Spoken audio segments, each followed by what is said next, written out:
Welcome to our YouTube channel CITS and ITS study point. दोस्तों, जैसा कि आपको पता है कि हम अपने इस चैनल में टेक्निकल टूल्स एंड इक्विपमेंट से संबंधित वीडियो के माध्यम से बताते हैं। तो आज का जो हमारा टॉपिक होगा मारुति सुजुकी से रिलेटेड होगा। बहुत सारे वीडियोज़ हमने ऑलरेडी बनाए हुए हैं मारुति सुजुकी से सिटी एग्ज़ाम को लेकर के। मारुति सुजुकी सिटी एग्ज़ाम 2024 में किस तरीके के क्वेश्चन आते हैं और क्या क्या क्वेरीज होते हैं जो एग्ज़ाम देने वाले हैं, जो लोग भी सिटी का पेपर देने वाले हैं 2024 में, तो किस तरीके का क्वेश्चन आता है, उनके बहुत सारे डाउट वगैरह रहते हैं। तो डाउट्स के लिए हम लाइव सेशन करते हैं संडे को। संडे हम लाइव आते हैं, जब भी हम फ्री रहते हैं तो संडे लाइव आते हैं।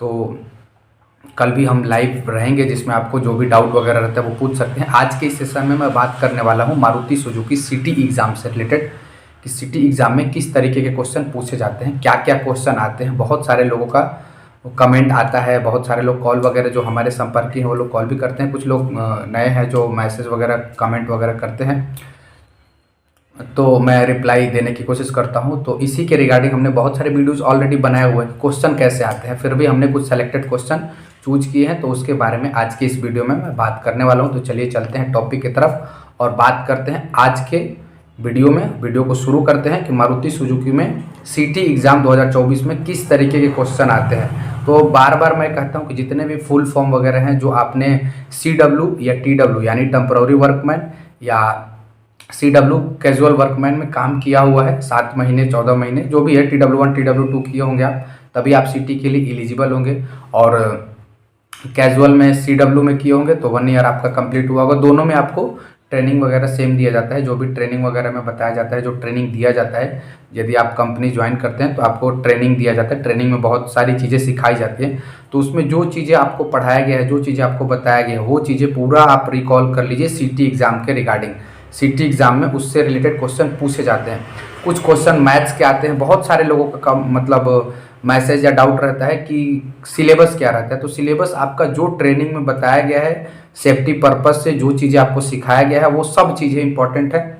बाकी कुछ रीजनिंग मैथ्स पूछ लिए जाते हैं। फिर अवेयरनेस के लिए मारुति सुजुकी के बारे में यानी कंपनी के बारे में पूरा इन्फॉर्मेशन पूछा जाता है। सेफ्टी पर्पस के बारे में पूछा जाता है। साइकोलॉजिकल टेस्ट आपका होता है, यानी आप मनोवैज्ञानिक तौर से आप मानसिक रूप से परिपूर्ण हैं कि नहीं, आप कितना सोच सकते हैं, किस तरीके के जवाब देते हैं। हालांकि जो भी साइकोलॉजिकल क्वेश्चन होते हैं उसका जवाब आपको किसी के नकल से या किसी के बताने, मैं बता दिया कि इसका आंसर ये होगा, तो उस पर नहीं जाना है। आपको अपने से पढ़ के सोच के समझ के उसका आंसर देना है, क्योंकि साइकोलॉजिकल क्वेश्चन का आंसर हर किसी का विचार अलग अलग रहता है। उसमें विचार को ही देखा जाता है, उसके सोचने की क्षमता को ही देखा जाता है। बाकी क्वेश्चन जो होते हैं मैथ्स के क्वेश्चन जो परसेंटेज वगैरह से पूछते हैं कि 200 का 3%, 250 का 6%, ऐसे करके 44 का 12% कितना होगा, ऐसे क्वेश्चन आते हैं। कुछ बोर्ड मास के नियम से, यानी जो बोर्ड मास का नियम आपने पढ़ा ही होगा जिसमें जोड़ घटाव गुणा भागा ऐसे करके सिस्टम दिया रहता है। तो इन सब चीज़ों से रिलेटेड हमने वीडियोस बनाए हुए हैं, चैनल में आप विजिट करेंगे। बार बार मैं कहता हूं कि ऑलरेडी वीडियोस पड़े हैं और वो जिनको ज़रूरी है वो देख भी रहे हैं। बाकी यूट्यूब में बहुत सारे वीडियोस मिल जाएंगे। मैं ये नहीं कर रहा हूँ कि आप हमारा ही वीडियो देखें, लेकिन सेलेक्टेड क्वेश्चन हमने किए हुए हैं। अभी भी कुछ क्वेश्चन लेके आए हैं। जैसे हमने आपको ट्रेनिंग में बताया गया होगा कि मारुति सुजुकी में जब आप ट्रेनिंग करते हैं तो पैदल चलने के लिए क्या रहता है, तो पैदल सीधा चलना रहता है, वो ट्रैक रहता है और उस पर आपका फुटवेयर का निशान दिया रहता है फुट का, और उसी पे पैर रखना होता है। तो दो पैर के बीच में जो डिस्टेंस होता है, जो गैप होता है, वो कितना होना चाहिए। 4 ऑप्शन दिए होंगे, 4 ऑप्शन में से आपको करेक्ट आंसर चूज करने होंगे। यदि आपने ट्रेनिंग किया हुआ होगा, अच्छे से समझा होगा, तो आपको करेक्ट आंसर मालूम होगा। आप कमेंट कर सकते हैं। हालांकि मैं बता देता हूं कि 2 पैरों के बीच में यदि नॉर्मली आप चलते हैं तो 2 पैरों के बीच में जो डिस्टेंस होता है वह 65 सेंटीमीटर होना चाहिए, यानी 65 सेंटीमीटर होना चाहिए। ऐसे ही क्वेश्चन पूछे जाते हैं। टेक्निकल क्वेश्चन में ये भी पूछ लिए गए हैं। मतलब ये सब क्वेश्चन आए हुए हैं। स्क्रू जैक किस सिद्धांत पे काम करते हैं, यानी स्क्रू और जैक होता है वह कैसे काम करता है। तो स्क्रू जैक जो होता है वह नट और बोल्ट के सिद्धांत पे काम करता है, ठीक है। यानी एक स्क्रू होता है और जैक होता है। स्क्रू को ऐसे घुमाते हैं तो जैक ऊपर की तरफ उठता है। तो स्क्रू जैक कैसे काम करता है, तो नट और बोल्ट के सिद्धांत पे काम करता है। जैसे नट और बोल्ट काम करता है कि बोल्ट को हम घुमाते हैं तो नट के अंदर जाता है, फिर एंटी क्लॉकवाइज घुमाएंगे तो बाहर की तरफ आएगा। तो ऐसे ही स्क्रू जैक भी काम करता है। फिर कंपनी से रिगार्डिंग पूछ देता है कि प्लांट कब बैठा था, यानी जो है प्रोडक्शन कब स्टार्ट हुआ, प्लांट कब बैठा। तो मारुति सुजुकी का जो प्लांट है, पुराना वाला प्लांट, सबसे पहले जो प्लांट बैठा था वह 1981 में प्लांट बैठा था और इसमें प्रोडक्शन की शुरुआत जो है 2 साल बाद यानी 81 तो 83 में 1983 में आपका प्रोडक्शन स्टार्ट हो गया था। तो ऐसे भी क्वेश्चन पूछ सकता है कि मारुति सुजुकी का प्लांट जो है पुराना प्लांट कब बैठा था। तो 1981 में 4 ऑप्शन दिए रहेंगे, उसमें से एक ऑप्शन आपको जो सही होगा उसको करेक्ट करना होता है। तो कब प्लांट स्टार्ट हुआ तो 1981 में, प्रोडक्शन कब शुरू हुआ तो 1983 में। वैसे उसके बाद देखिए ईयर प्लग, एक क्वेश्चन है कि ईयर प्लग क्या होता है।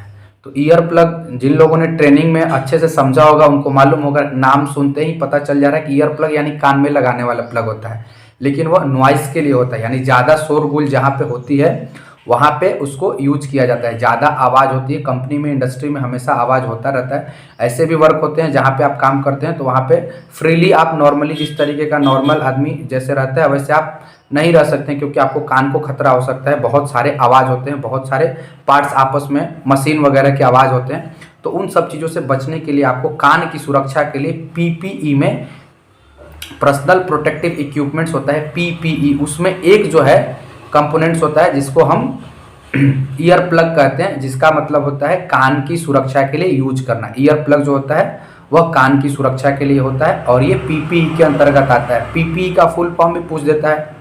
तो पर्सनल प्रोटेक्टिव इक्विपमेंट्स होता है जिसमें सबसे पहले आपका हेलमेट और आँख की सुरक्षा के लिए गोगल्स, मास्क, मुंह की सुरक्षा के लिए, नाक और मुंह की सांस लेने में मतलब कोई इसके लिए कोई दुर्गंध वगैरह के लिए जो यूज होता है उसके लिए मास्क यूज करते हैं। हैंड के लिए हाथ में ग्लव्स यूज करते हैं, पैर में शूज यूज करते हैं जो सेफ्टी शूज वगैरह होता है। तो ये सब पीपीई के अंतर्गत आता है।